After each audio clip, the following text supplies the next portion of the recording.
अस्सलाम वालेकुम। दुरूद शरीफ पढ़ना।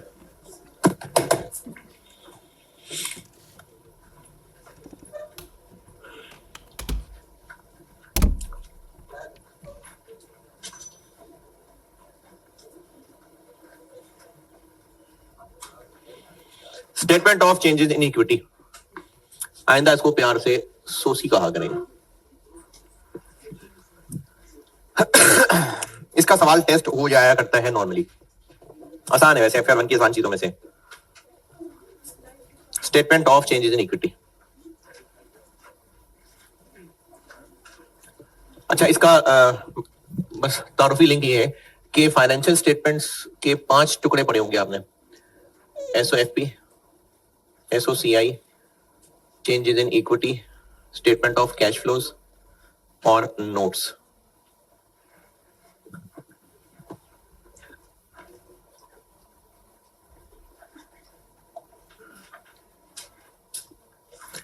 ये FR 2 में, FR 1 में नहीं है। FR 1 में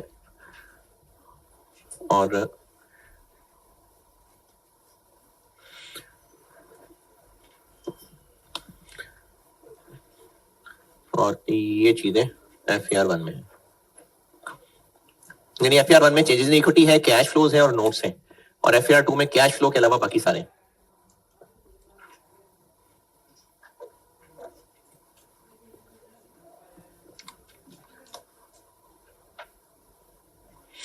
FR 2 में कैश फ्लो के अलावा ये सारे हैं, और FR 1 में SOFP और SOC नहीं है। सच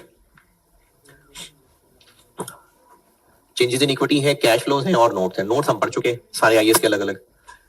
चेंजेस इन इक्विटी पढ़ते हैं, तो ये है जो मैं पढ़ाने लगा।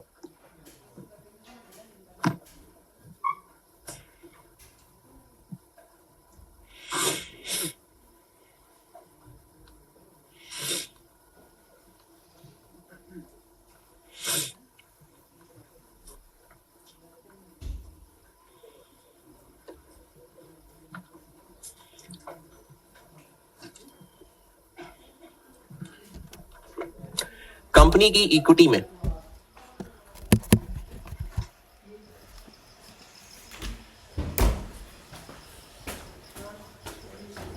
कैपिटल और रिजर्व्स। कंपनी की इक्विटी के दो हिस्से, एक कैपिटल और एक रिजर्व्स। रिजर्व्स के भी दो टुकड़े होते हैं, कुछ होते हैं कैपिटल रिजर्व्स और कुछ होते हैं रेवेन्यू रिजर्व्स। कैपिटल जो ओनर्स ने पैसा लगाया था, तो उस पे ओनर्स का हक है इक्विटी, और उसके अलावा बिजनेस ने जो अब तक कमाया उस पे भी ओनर्स का हक है रिजर्व्स। इक्विटी है ओनर्स का बिजनेस पे हक, तो ओनर्स का बिजनेस पे हक क्यों है? क्योंकि उन्होंने पैसा लगाया था और कमाया था। तो जो कमाया हुआ पैसा है वो रिजर्व्स है, और जो लगाया हुआ पैसा वो कैपिटल। यानी ओनर्स ने जो पैसा लगाया है बिजनेस में एज एन इन्वेस्टर वो कैपिटल है, और जो उस लगाए हुए के अलावा उनका बिजनेस पे हक है। ओनर का बिजनेस पे हक क्यों है? क्योंकि उसने ओनर बनके पैसा इन्वेस्ट किया है। तो जितना पैसा इन्वेस्ट किया था वो कैपिटल है। फिर उसके अलावा उसका मजीद हक क्यों बनता गया बिजनेस पे? क्योंकि बिजनेस प्रॉफिट्स कमाता गया, तो वो सब रिजर्व्स हैं। कैपिटल रिजर्व्स हैं जो किसी ना किसी IAS के तहत, कोई स्पेसिफिक इंस्ट्रक्शंस के तहत बने होते हैं। इन शॉर्ट, इसमें आपके लेवल पे जो एग्जांपल्स हैं वो शेयर प्रीमियम है, और शेयर प्रीमियम का एक अपोजिट होता है डिस्काउंट। इसी का अपोजिट होता है discount on issue of shares. Revaluation surplus है, ये बचपन में पढ़ चुके आप IAS 16 में।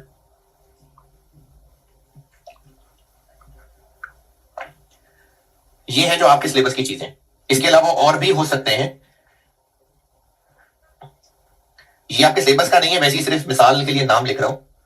एक्सचेंज रिजर्व, ये आपके सिलेबस की चीज नहीं है, इसी टाइप की है। यानी कुछ स्पेसिफिक IAS के तहत बने हुए ये रिजर्व्स होते हैं। और रेवेन्यू रिजर्व्स होते हैं जो बिजनेस ने प्रॉफिट्स कमाए हैं, और उनकी आपके लेवल पे 3 मिसालें हैं। जनरल रिजर्व्स, रिटेन्ड अर्निंग्स और ये एक फालतू सा होता है, ये आईकेप की बुक में नाम ना लिखा होता तो मैं भी इसको लिखना चाहता, डिविडेंड इक्वलाइजेशन रिजर्व।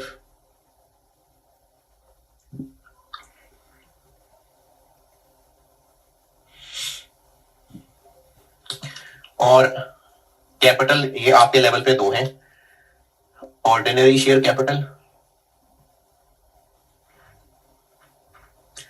और इररिडीमेबल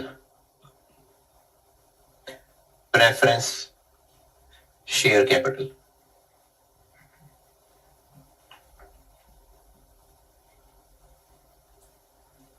ऑर्डिनरी शेयर कैपिटल और इररिडीमेबल प्रेफरेंस शेयर कैपिटल। ये है जी आपके लेवल की इक्विटी कि कंपनी के ओनर्स का बिजनेस में हक इक्विटी है।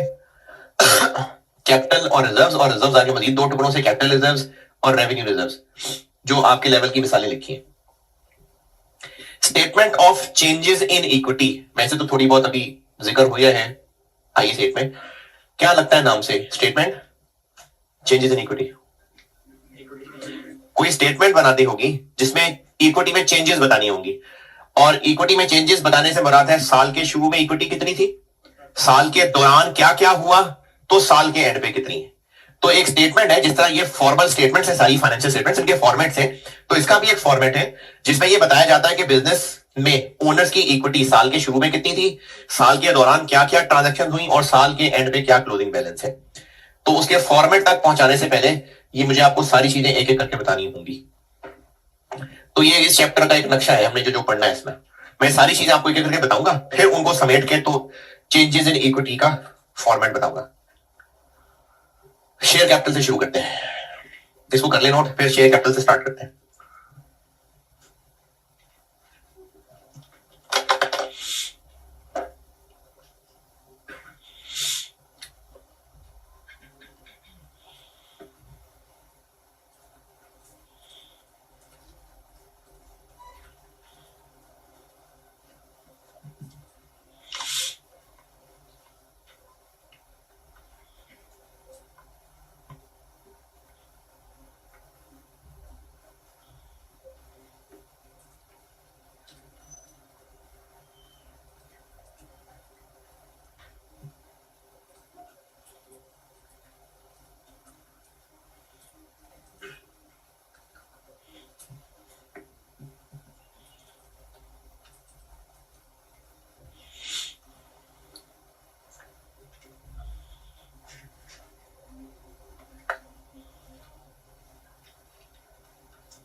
नोटेड।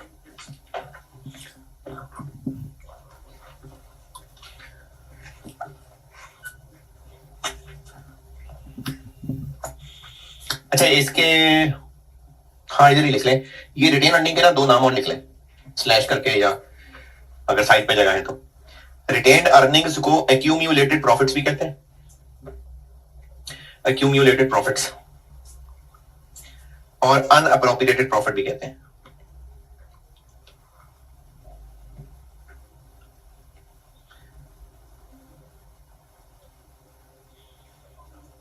एक्यूम्यूलेटेड प्रॉफिट्स और अनअप्रोप्रिएटेड, ये सब रिटेन अर्निंग्स के ही नाम है।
लिख लिया नाम, शेयर कैपिटल।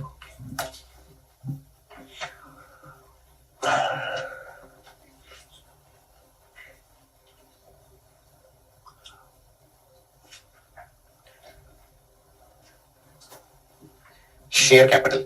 मैं आपको इक्विटी की ट्रांजेक्शंस पढ़ाने लगा हूं, तो ट्रांजेक्शन पता होंगी तो चेंजेस इन इक्विटी पता चलेगी ना। तो पहले शेयर कैपिटल की बात करते हैं।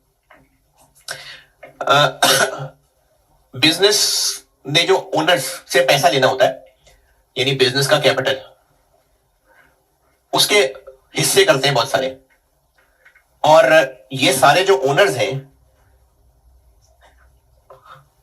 ये शेयर होल्डर्स कहलाते हैं। ये बात आपने पढ़ी हुई है इंट्रोडक्शन टू बिजनेस में। हाँ, तो किसी भी कंपनी का जो कैपिटल है उसके ओनर्स अपना अपना हिस्सा डाल रहे होते हैं, इसलिए इसके कैपिटल को शेयर कैपिटल कहते हैं। स्टैंडर्डाइजेशन के लिए हर शेयर की एक स्टैंडर्ड वैल्यू होती है। ये पढ़ा हुआ है, फेस वैल्यू पढ़ी हुई है। फेस वैल्यू एक चीज होती है, face value, face value, par value, और क्या नाम होता है, नॉमिनल वैल्यू। सब आता है यार आप लोगों को। नॉमिनल वैल्यू होती क्या है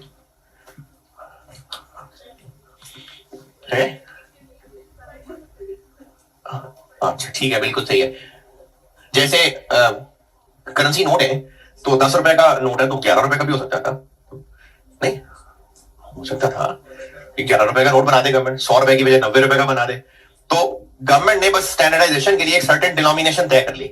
तो कंपनी ने भी ना एक डिनोमिनेशन खुद ही तय की होती है। ये एक स्टैंडर्ड प्राइस है, स्टैंडर्ड प्राइस पर share decided by issuing company, और इसके ज्यादातर दो शक्लें होती हैं, या ये 10 रुपए होती है या ये 100 रुपए होती है। और इसको तय करने का औसत ये होता है कि इस पे ना फिर कुछ कैलकुलेशंस बेस करनी होती हैं, on which certain calculations are based. For example dividend, premium, discount, ये फेस वैल्यू के ऊपर कैलकुलेशन होती है। ये अभी सिखाऊंगा कैलकुलेशंस। तो शेयर्स, कंपनी ने कैपिटल जो ओनर से पैसा लेना है, स्टैंडर्डाइजेशन के लिए उसको टुकड़ों में बांट दिया। जो एक टुकड़ा है वो शेयर है, और उसकी एक स्टैंडर्ड प्राइस रख ली जो कि ज्यादातर 10 या 100 रुपए होती है, और इस 10 या 100 रुपए पे कुछ कैलकुलेशंस को बेस करना होता है। अब इसमें आप स्टूडेंट्स के लिए अकाउंटिंग पॉइंट ऑफ व्यू से या कैलकुलेशन पॉइंट ऑफ व्यू से क्या है,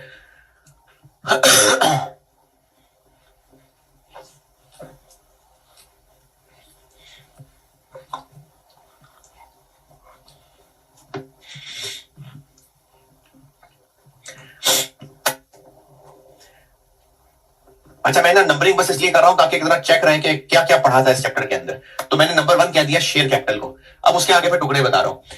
अब उसमें नंबर 1 चीज ये बता रहा हूं कि जब शेयर इशू होते होंगे, accounting for issue of shares against cash, यानी जब शेयर्स कंपनी इशू करेगी और पैसा लेगी इन्वेस्टर्स से, कंपनी शेयर इशू करेगी और इन्वेस्टर्स उसके बदले पैसे देंगे, तो उसकी कंपनी अकाउंटिंग क्या करेगी। और चाहे ये पहली दफा इशू हो चाहे बाद में हो, फर्स्ट भी ऐसे ही होंगे और सब्सिक्वेंट भी ऐसे ही होंगे। पहली दफा शेयर इशू करे, दूसरी दफा करे, तीसरी दफा करे, जब भी शेयर इशू करेगी तो उसकी अकाउंटिंग ये होगी जो बताने लगा।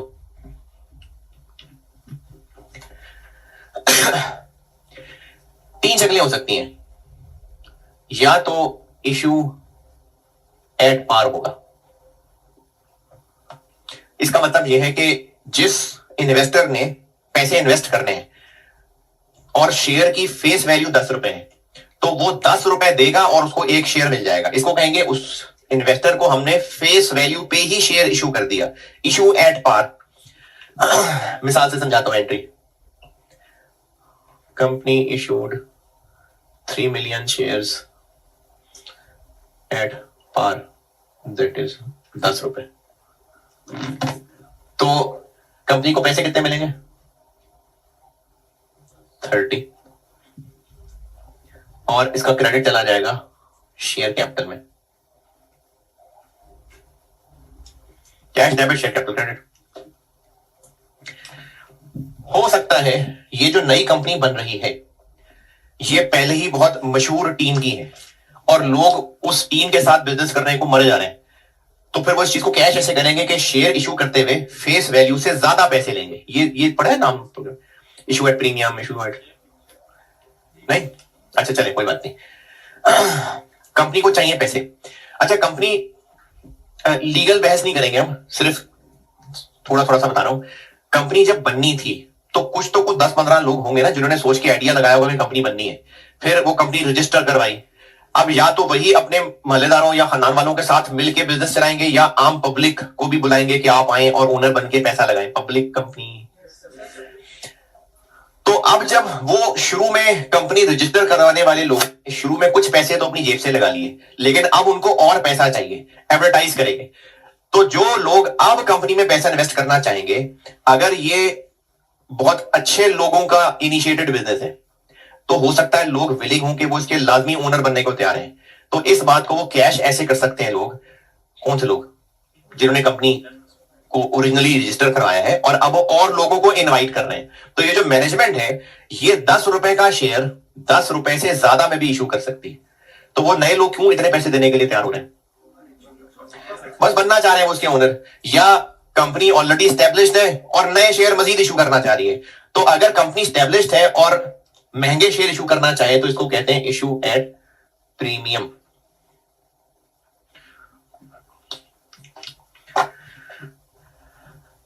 अच्छा मिसाल इतनी मशहूर नहीं है, पता नहीं आपको इसका एक्सपोजर है कि नहीं।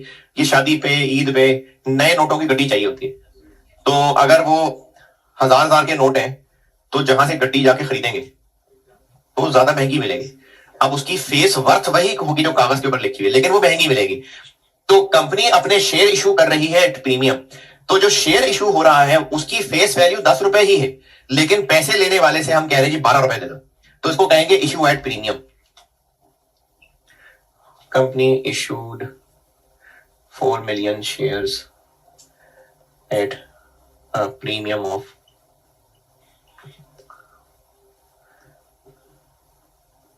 10।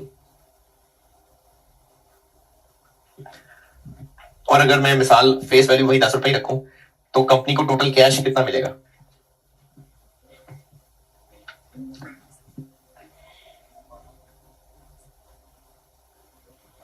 एट अ प्रीमियम ऑफ 3 का है मैंने, एट अ प्रीमियम ऑफ 3 रुपए, यानी 13 रुपए का जी।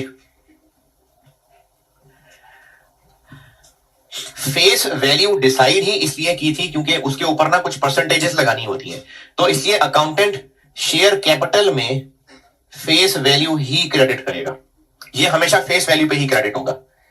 4 मिलियन इंटू 10। तो वो जो ऊपर वाला 12 मिलियन है ये शेयर प्रीमियम है।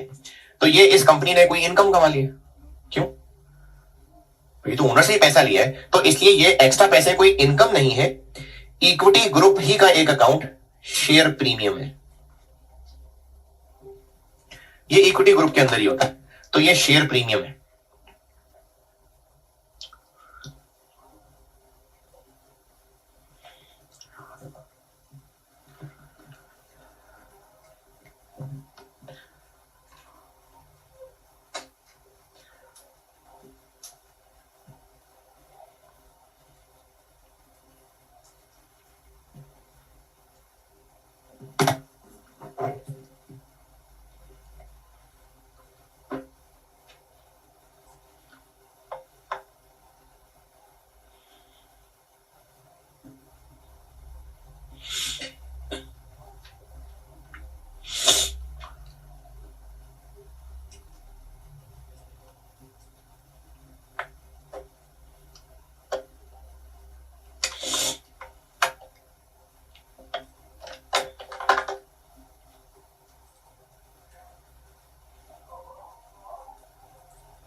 और अगर कंपनी को पैसे चाहिए और इतने बुरे हालात चल रहे हैं कि कोई ओनर बनने को तैयारी नहीं है, तो फिर कंपनी के पास एक हाल ये होगा कि उनको सस्ते में शेयर इशू कर दे, इशू एट डिस्काउंट।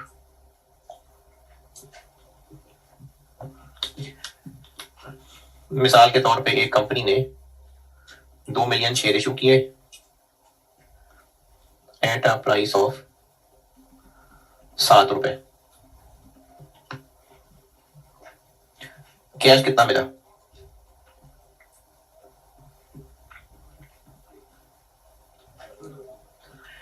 लेकिन शेयर कैपिटल में हमेशा फेस वैल्यू ही आएगी, वो कितनी? 20। तो ये जो 6 मिलियन का बजाहिर नुकसान है, इस नुकसान को एक्सपेंस नहीं कहेंगे, ये भी रिजर्व्स के अंदर ही एक अकाउंट क्रिएट हो जाएगा, discount on issue of shares.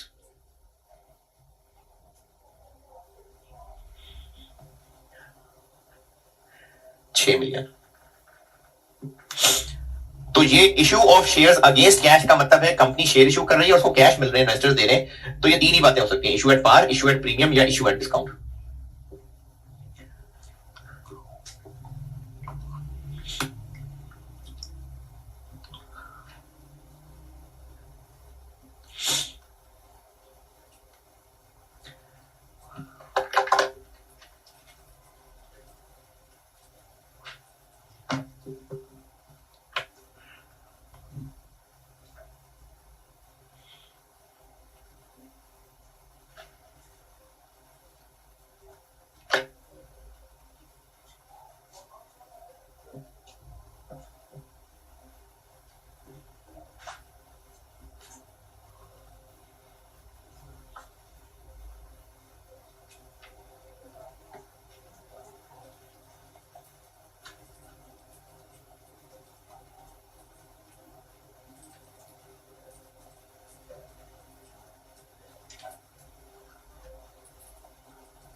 अच्छा, चेंजेस इन इक्विटी के बाद ना मैंने IAS 33 पढ़ाना है, तो तब समझाऊंगा इररिडीमेबल प्रेफरेंस शेयर्स क्या होते हैं। अभी मैंने सिर्फ नाम लिखा था फिर छोड़ दिया, तो जो कुछ मैं यहां पर ये शेयर कैपिटल और इशू ऑफ शेयर्स की बात कर रहा हूं ना, दोनों की बात कर रहा हूं। कौन दोनों? ऑर्डिनरी और इररिडीमेबल प्रेफरेंस शेयर्स, दोनों की बात हो रही है, इसलिए मैंने यहां पर ऑर्डिनरी नहीं लिखा। तो इस चैप्टर के लिए इतना काफी है कि इररिडीमेबल प्रेफरेंस शेयर्स भी इक्विटी का हिस्सा है, तो इसलिए इस चैप्टर में मैं वो नई वर्ड्स तोड़ रहा। तो इररिडीमेबल होते क्या है ये अगले चैप्टर में सिखाऊंगा। अगर शेयर्स इशू करेंगे कैश पे, ये उसकी अकाउंटिंग हो सकती है। इस अकाउंटिंग करने में एक मसला ये हो सकता है कि सवाल में आपको ये 4 मिलियन शेयर्स नहीं बताए, कोई पहेली रख ली है, तो उसकी भी कुछ कैलकुलेशन सीखते हैं। जैसे एक चीज होती है right shares,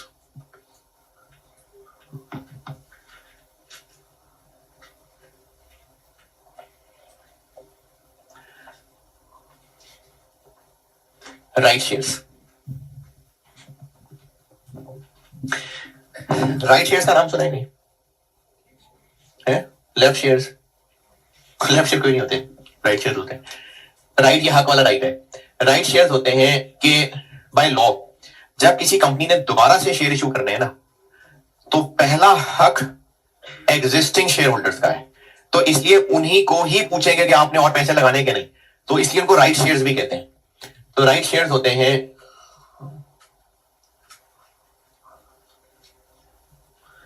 to existing share holders.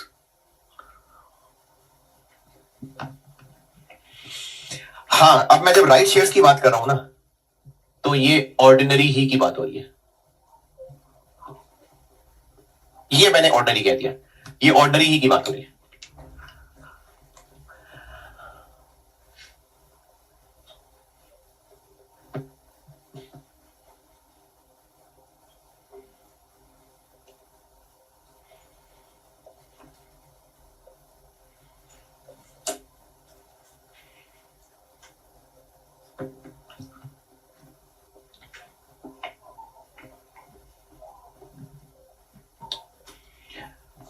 Right shares होते हैं जो एग्जिस्टिंग लोगों को इश्यू किए जाते हैं in proportion of their existing share holding. इस बात की मिसाल ऐसे है,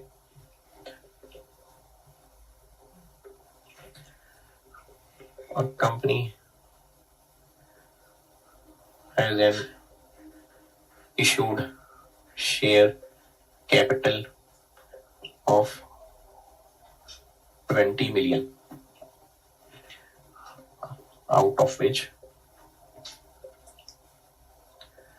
4 lakh shares are held by Mr. A।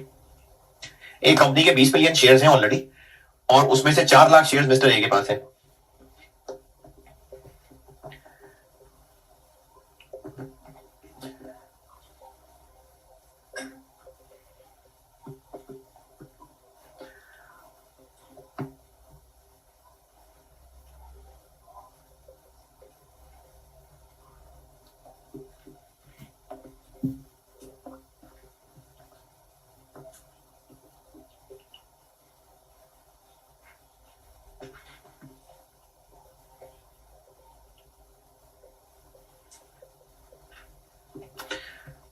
Mister A को कितने शेयर इशू होंगे इस 5 मिलियन में से? राइट शेयर इशू होते हैं एग्जिस्टिंग लोगों को उनकी एग्जिस्टिंग शेयर होल्डिंग रेशियो में। तो मिस्टर ए को कितने इन 5 मिलियन में से इशू होंगे? कैसे?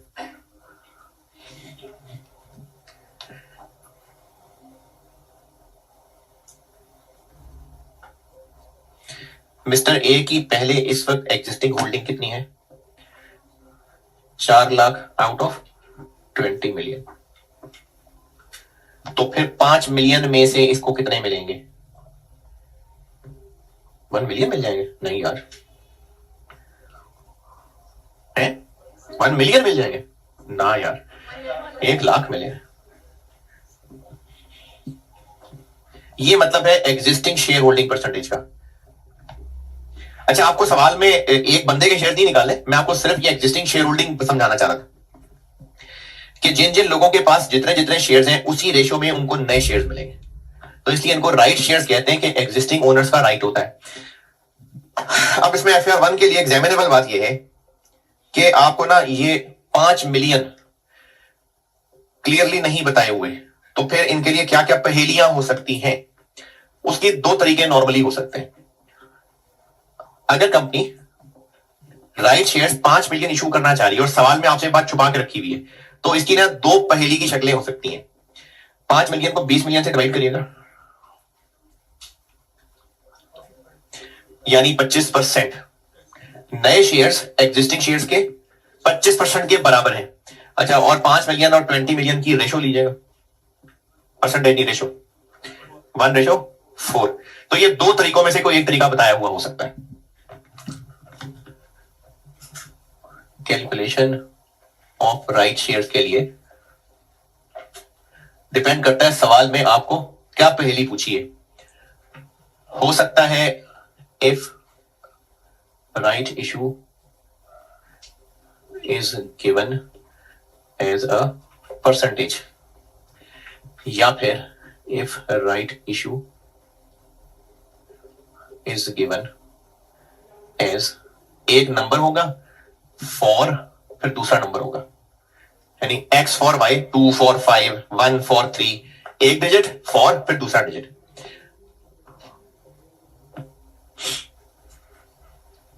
अच्छा, बात ये हो रही है कि अगर कंपनी राइट शेयर इशू करेगी तो उसकी अकाउंटिंग क्या होगी? यही होगी। तो आपको सवाल वाला पहेली के तौर पे हो सकता है ये नंबर ऑफ शेयर्स ही ना बजाय छुपा के रखे, तो उसकी नंबर ऑफ शेयर्स निकालेंगे तो काउंटिंग कर सकते हैं ना। तो सवाल में हम नंबर ऑफ शेयर्स की पहेली कैसे सॉल्व करें ये बता रहा हूं। हो सकता है सवाल में आपको राइट इशू परसेंटेज की शक्ल में दिया हो या फिर एक रेशो की शक्ल में दिया हो। जैसे इस मिसाल में 5 मिलियन 20 मिलियन का कितने परसेंट है?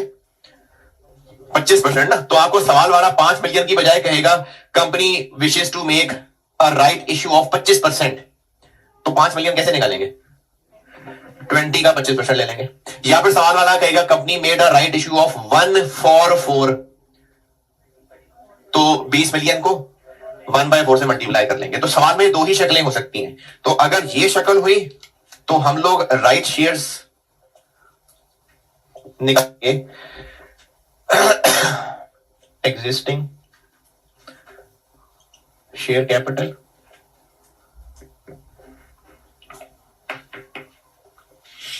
At the time of right issue into ये परसेंटेज। और अगर x फॉर y करके दिया हुआ है तो फिर आप राइट शेयर्स निकालेंगे existing share capital at the time of right issue into x।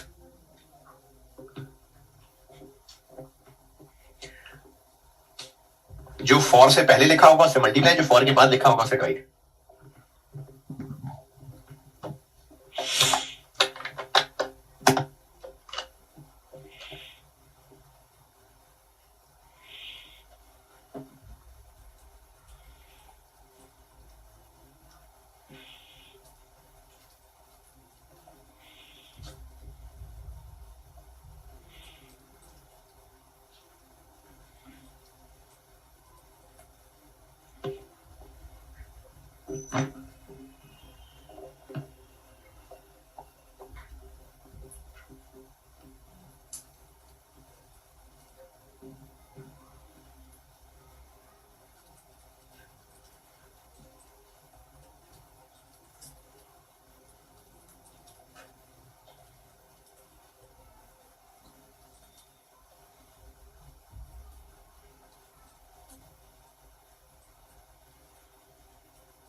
सवाल लिखें।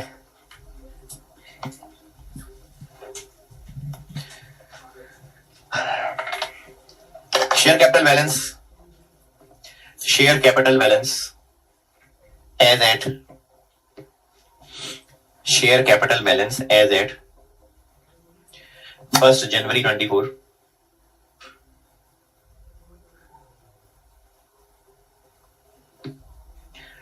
First January 24, 4 million shares, 4 million shares,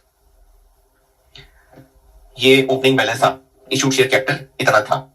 on 1 April 24, on 1 April 24, company made a right issue, company made a right issue of 20%, 20% at a premium of, at a premium of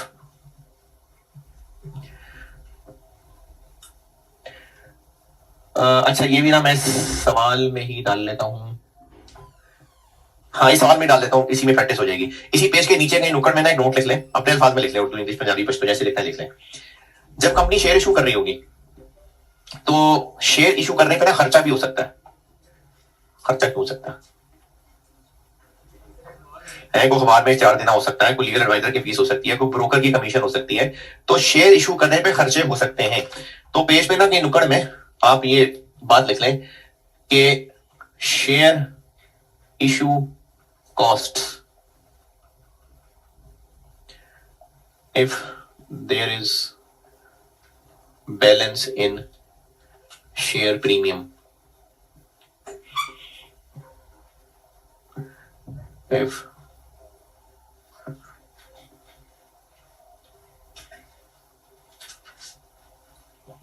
अच्छा, otherwise का क्या मतलब?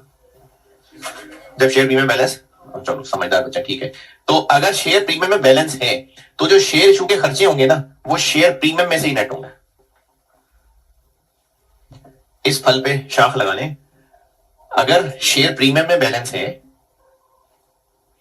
तो share issue के खर्चे share premium ही में debit या net होंगे, यानी कोई एक्सपेंस नहीं होगा। ले जी, ये कह रहा हूं मैं, शेयर प्रीमियम ही डेबिट और कैश क्रेडिट। और अगर शेयर प्रीमियम में अमाउंट नहीं है तो भी एक्सपेंस नहीं होगा, retained earnings debit, cash credit.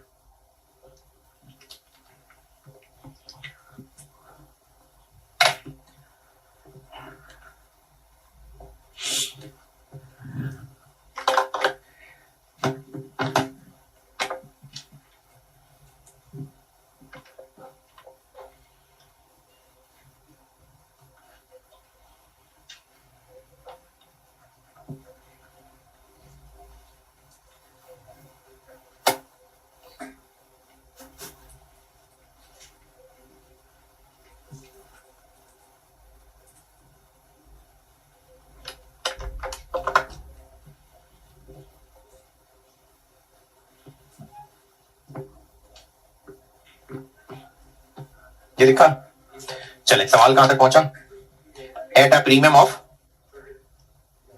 अच्छा, प्रीमियम ऑफ 4 रुपए per share, at a premium of 4 रुपए पर शेयर।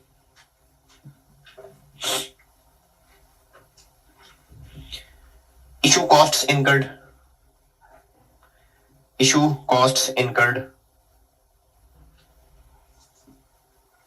वर 0.5, 50 पैसे पर शेयर, 0.5 रुपी यानी 50 पैसे पर share. On 1 July 24, on 1 July 24, company made a right issue, company made a right issue of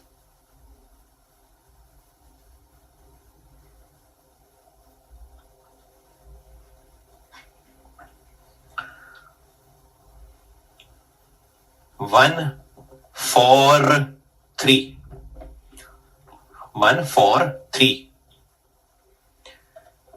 at a price of, at a price of ₹20 पर share, ₹20 पर share.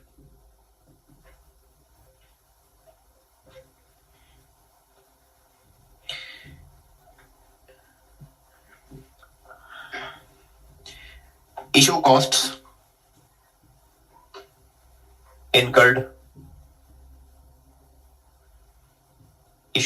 incurred were 1 million, 1 million रुपए। Face value पर share ₹10 है, एक share की face value ₹10 है। और आपसे रिक्वायर्ड है ये जो दोनों राइट इशू हुए हैं इनकी एंट्रीज कर दें। 1 अप्रैल वाली एंट्री भी कर दें, 1 जुलाई वाली एंट्री भी कर दें।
हाँ जी,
चले डन।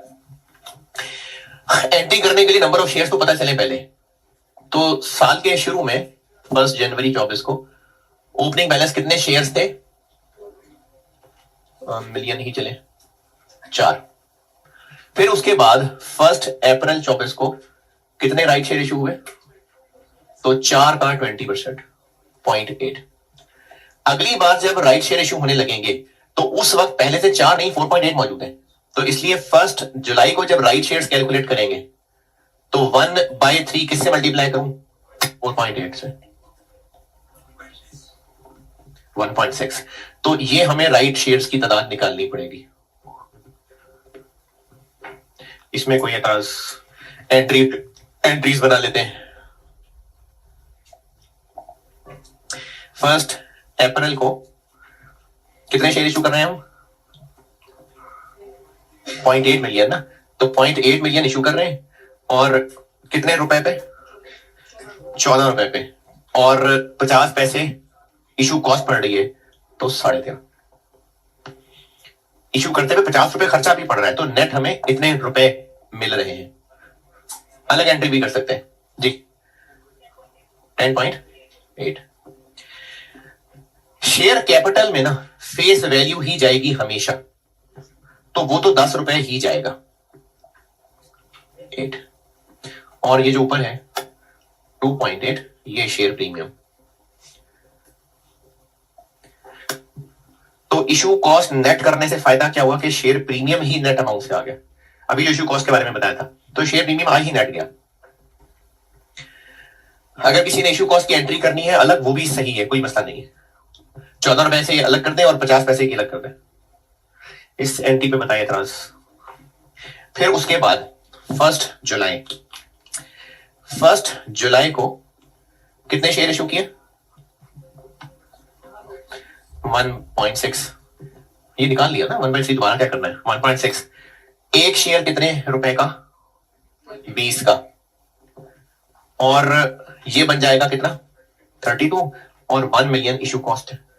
अब देखिए, मैंने यहां पर 50 पैसे पर शेयर बोली थी, ये भी एक वैरायटी होगी। यहां मैंने एक टोटल अमाउंट बता दी थी, तो वो 14 रुपए में से 50 पैसे को नेट कर दिया था, फिर मल्टीप्लाई किया था, और यहां पर मल्टीप्लाई करने के बाद माइनस किया, क्योंकि यहां मैंने 50 रुपए पर शेयर कहे थे, यहां मैंने टोटल 1 मिलियन कहे हैं। कितना? 31।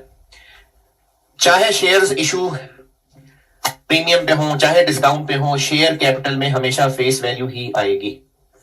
1.6 मिलियन, 10 रुपए। तो वो जो ऊपर वाला 15 है, ये शेयर प्रीमियम है।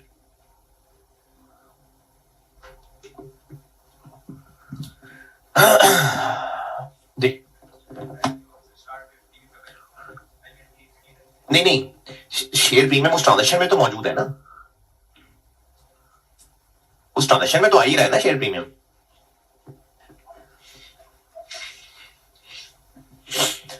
पूछे इसमें से बेटा जो पूछना है। कुछ नहीं।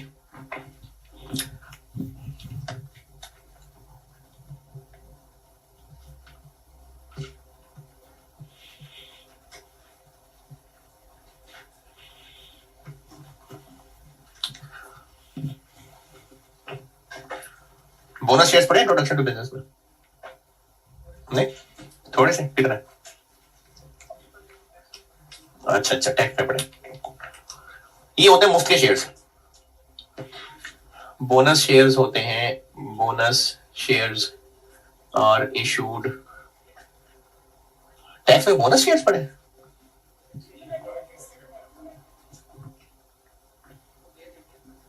अच्छा, सैलरी वाले में, तो सैलरी में बोनस शेयर्स कहां से आ गए? अरे बोनस शेयर्स ओनर को इशू होते हैं, वो एम्प्लॉय को अगर वो मुफ्त में शेयर इशू हो रहे हैं तो बोनस शेयर्स नहीं है, है? एम्प्लॉय शेयर स्कीम होगा, बोनस शेयर नहीं एम्प्लॉयज को मिलते।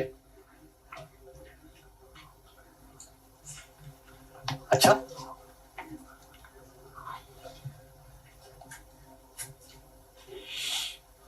कैपिटल गेन में शायद पढ़ा हूं, कैपिटल गेन है उसमें पढ़ा हूं मैं शायद।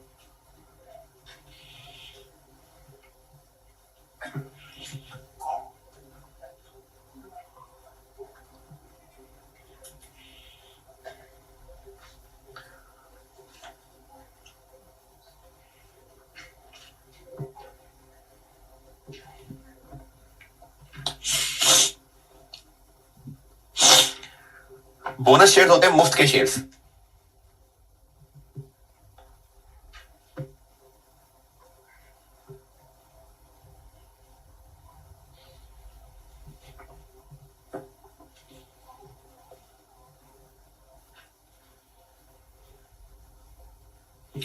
एग्जिस्टिंग लोगों को कंपनी अगर मुफ्त में मजीद शेयर इशू कर दे, मुफ्त में क्यों शेयर इशू कर रहे हैं ये आप जब लॉ में पढ़ेंगे तो फिर देख लीजिएगा, यहां पर तो इसकी अकाउंटिंग की बात कर रहे हैं।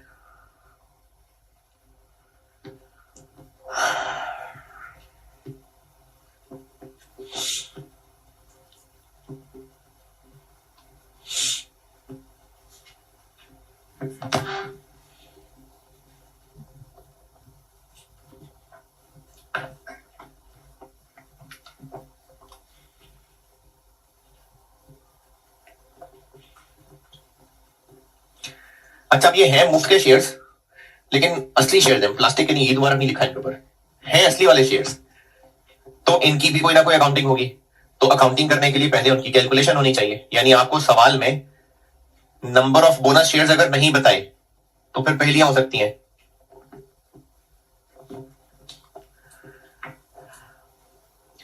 तो अगर किसी का दोबारा लिखने का दिल है तो दोबारा लिख ले, वरना तरफ से तो ये काफी है। Same as studied for right shares, यानी बोनस शेयर्स की कैलकुलेशन वो उन्हीं दो तरीकों से पूछ सकता है, क्या परसेंटेज हो सकती है या एक्स और वाई हो सकती है, तो बिल्कुल उसी तरह से वो सवाल में पूछ सकता है।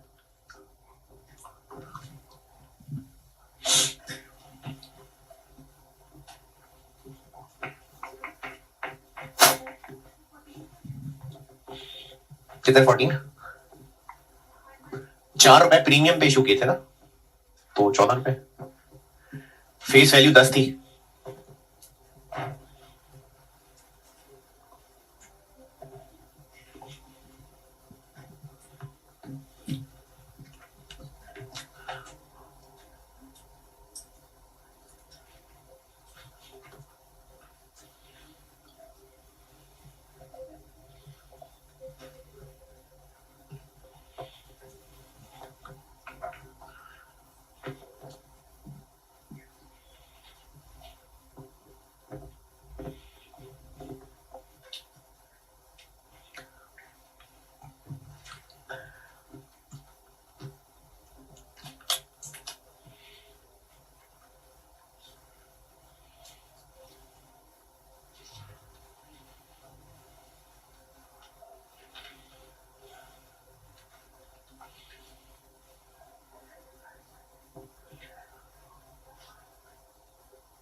ये भी ऑर्डिनरी ही होते हैं, बस ये भी ऑर्डिनरी ही होते हैं।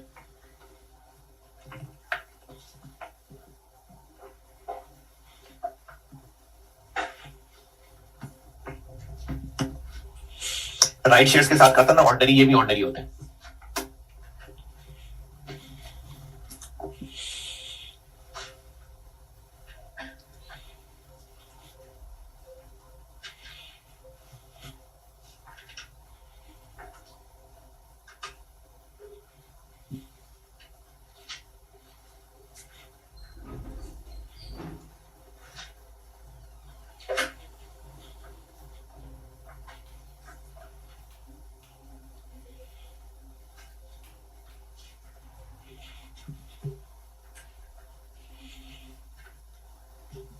अच्छा, ये जो मैंने दो शाखें बनाई है ना, एक एंट्री इस पे लिखूंगा, एक डेबिट क्रेडिट, और एक डेबिट क्रेडिट इस पे लिख के और एक लाइन का नोट बता दूंगा। ये 2-3 लाइनें यहां छोड़ लें, ये अगली क्लास में जब मैं आपको डिविडेंड पढ़ा दूंगा तो इन शाखों पे फल लगाऊंगा। अब ये 2 शाखें खुली छोड़ दें, 2-3 लाइनें चाहिए वो छोड़ के अब ये मैं 1.4 लिख रहा हूं। ये काफी ऊंची चीज है, ये एक बल्कि स्टैंडर्ड है पूरा IFRS 2 CFA। ये FR 1 लेवल की बिल्कुल चीज नहीं है, लेकिन थोड़ा सा बस कॉन्सेप्चुअली ही एक दफा टेस्ट हो चुका है कैश फ्लो के सवाल में, इसलिए बता रहा हूं। यानी इसकी ज्यादा गहराई में ना सोचिएगा, वो तो वैसे भी नहीं सोच रहे होंगे, लेकिन फिर भी इसकी गहराई में ज्यादा सोचना नहीं है, टॉपिक आपके लेवल का नहीं है। बस जितना बता रहा हूं ये बहुत है। एक दफा सवाल में ना आया होता तो मैं ना बताता। ये अंग्रेजी से क्या मतलब लग रहा है कि हम किसी से कोई एसेट खरीद रहे थे, पैसे वैसे हमारे पास थे नहीं, तो उसको ओनर बना लिया। हमने बिल्डिंग खरीदी, बिल्डिंग देने के पैसे नहीं थे, तो उस बिल्डिंग के सप्लायर को ओनर बना लिया, अपने शेयर इशू कर दिए। तो एसेट कितने से डेबिट होगा? हाँ जी, पैसे तो दे ही नहीं रहे हम, किसकी हमें कॉस्ट ही नहीं पड़ रही, पैसे तो दे ही नहीं रहे, तो कितनी कॉस्ट पड़ रही है हमें? फेस वैल्यू नहीं, एसेट की कॉस्ट कैसे निकालेंगे? हाँ जी, एसेट की मार्केट वैल्यू। एसेट डेबिट होगा फेयर वैल्यू ऑफ एसेट से।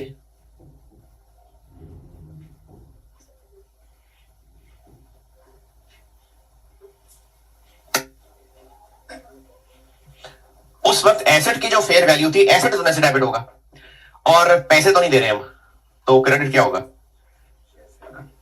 अच्छा, अब उसको कहेंगे मुट्ठी भर के शेयर ले जाओ, जितने मर्जी ले जाओ। फिर हमने अच्छा, वो तय कैसे होगा? ये IFRS 2 है, लेकिन हम उसको एक सर्टेन नंबर ऑफ शेयर्स देंगे। यानी हम उसको उसके बदले में हो सकता है 5 लाख शेयर इशू कर रहे हो, तो जितने शेयर हम इशू कर रहे होंगे उनकी फेस वैल्यू शेयर कैपिटल में क्रेडिट होगी।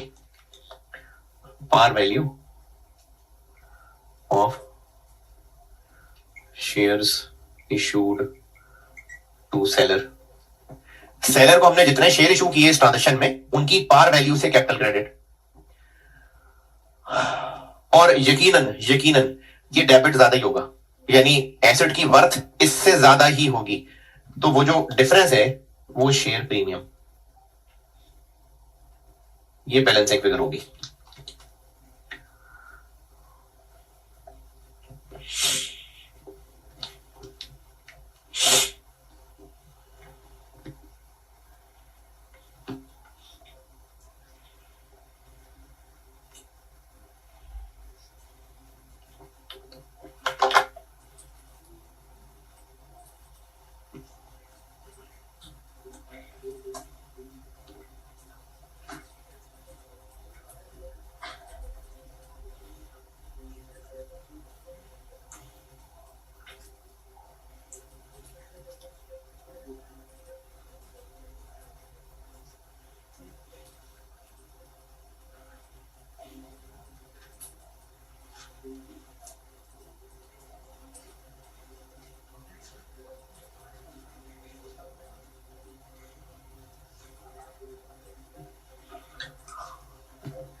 इस ट्रांजेक्शन की एंट्री करें।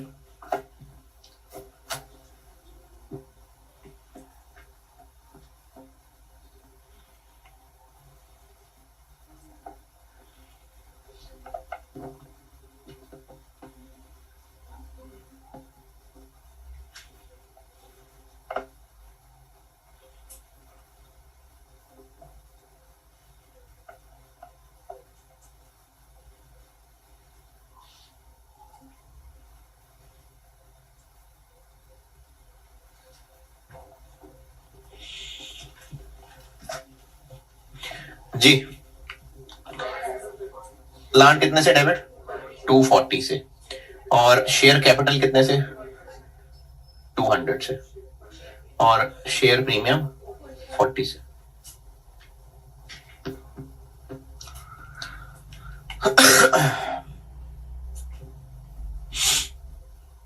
चले ठीक है, परसों करते हैं आगे। ठीक है, अल्लाह हाफिज़।